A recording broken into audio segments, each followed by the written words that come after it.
How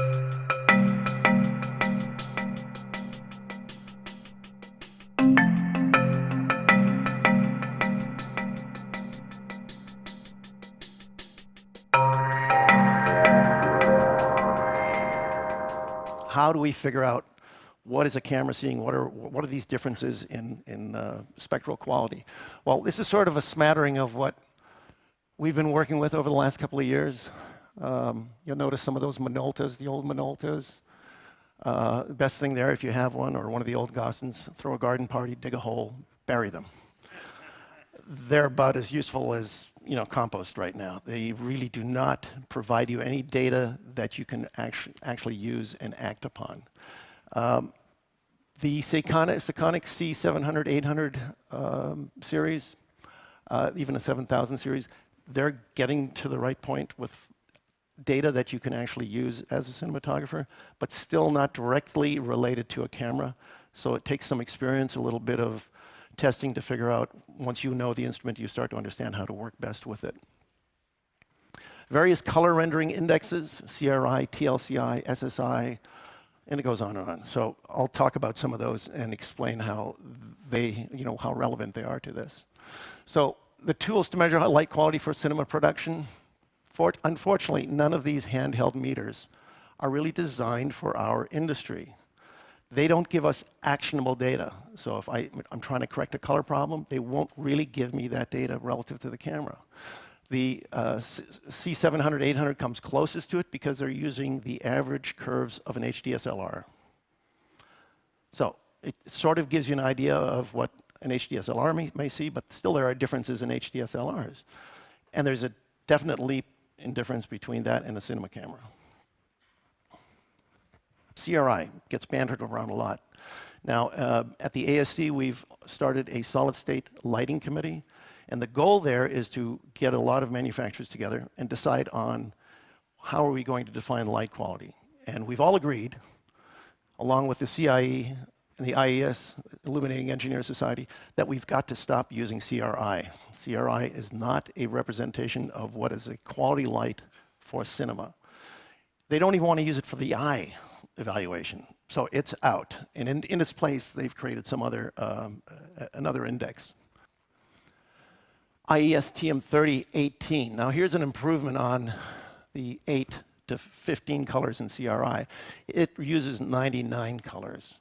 So that's an awful lot of colors to go through. And it gives you a number of indexes. I'll only talk about two of them.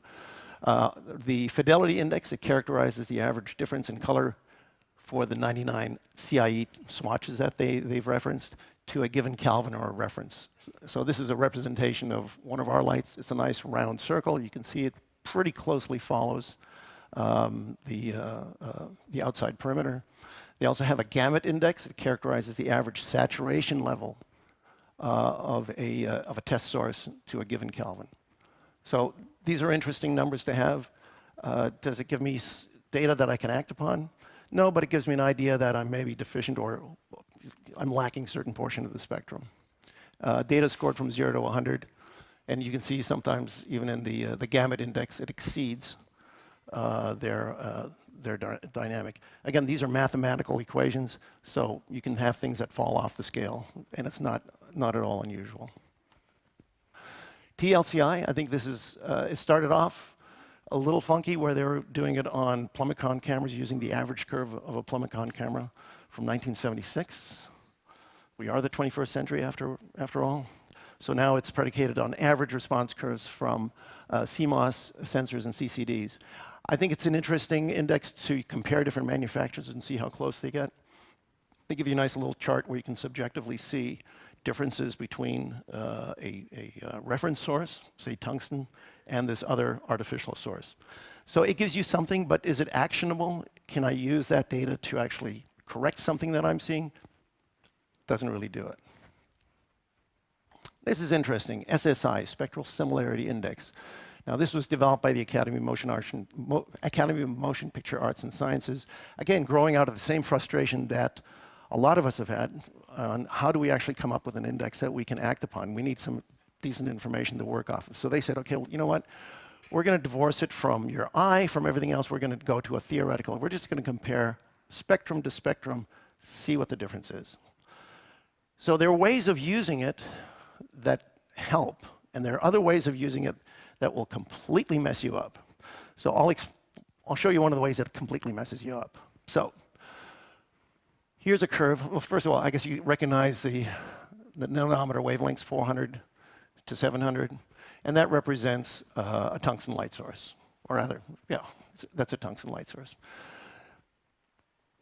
Now, if I overlay a sort of typical LED spectrum over top of it, you can see that it has various offsets to that ideal reference source. And so what they do is they said, okay, we're going to apply a mathematical value to those offsets, and then we're going to give you a score. We're going to give you a scale. And so 100%, 100 indicates a spectral match. And now these are their words, not mine. High values indicate predictable rendering by most cameras as well as quality of visual appearance. Low values may produce good colors with a particular camera, but not with others. Whoa, I'm standing on a set and I've just measured something. I'm going to go to the producer and say, well, it may work, it may not. Get that out of here. It's not going to work. So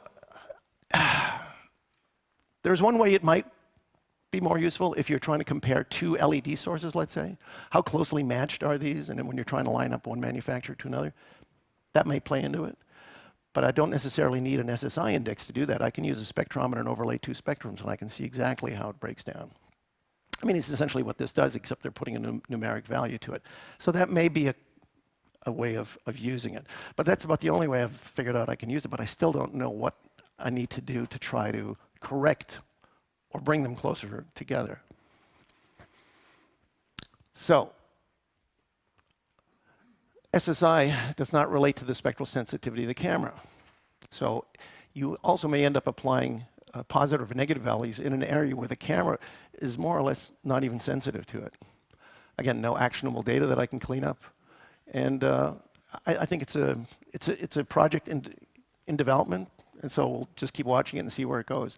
But just to figure out if I were to use that today on the set, and I were to use these meters and the different indexes. So this is one of our freestyle spectrums. CRI would put me at a 97.2, TLCI at a 97, SSI 71, TM3018 high values again. So that's kind of what suggests to me I can't use that source on a set. Yet, it's one of the cleanest light sources on the market. Gives you absolutely fabulous skin tones. So this is where a well-intended index can actually go off course, because it does not take into account what the camera sees. And ultimately, as cinematographers, we use our eyes, you try to see, is this going to work for me? At the same time, you're hoping that the camera is going to see what the eye sees. But it's still ultimately, what does the camera see? And through experience, you get to a point where you know that the camera is going to see certain things and other things it may not see. But this is where I have my problem with SSI. So with this sort of as the landscape of what to do, we said the only way I'm going to get around trying to figure out any of this stuff is we've got to come up with our own spectrometer. So this is sort of my sandbox here. We have down in this lower quadrant here, it says raw scope. This is just capturing the spectrum of the light source that we're measuring. Then we calibrate it. The CIE color space chart gives us an XY position, and we see the little line is the Planckian curve that I described earlier. And you can see that, well, it appears to be on the Planckian. This is a good thing. And we're able to introduce different camera curves into the spectrometer. So CRI was a measure of how your eye perceives light, and you'd use a spectral response curve to generate the CRI values. Here we're generating values per camera based on their spectral response curves. So up there we see an Amira, a Mysterium, and a Panavision 8K red. What I did is to give SumJo sort of a general comparison index. I took the same methodology as CRI, but applied it to a Macbeth chart and basically averaged out the values. and came up with a relative index. So in this case, this same light source now sort of gives you an illustration of how the different cameras see it. So on the Alexa, it actually sees a nice full broader spectrum. On the other two cameras, both basically the same sensor, a 95. Not that that's a bad value. That's good. What it's pointing to, though, are these subtle differences. And these are sort of the subtle differences that you had in film. What's also interesting is right underneath the camera description, there are a number of rows of CCT. So CCT is actually what the spectrometer is reading. So on the instrument, it said 2700. It's 2659 was the actual reading off a spectrometer, and that's a scientific instrument. But what's interesting is how the camera actually sees it. So the Alexa sees it as 2718 Kelvin.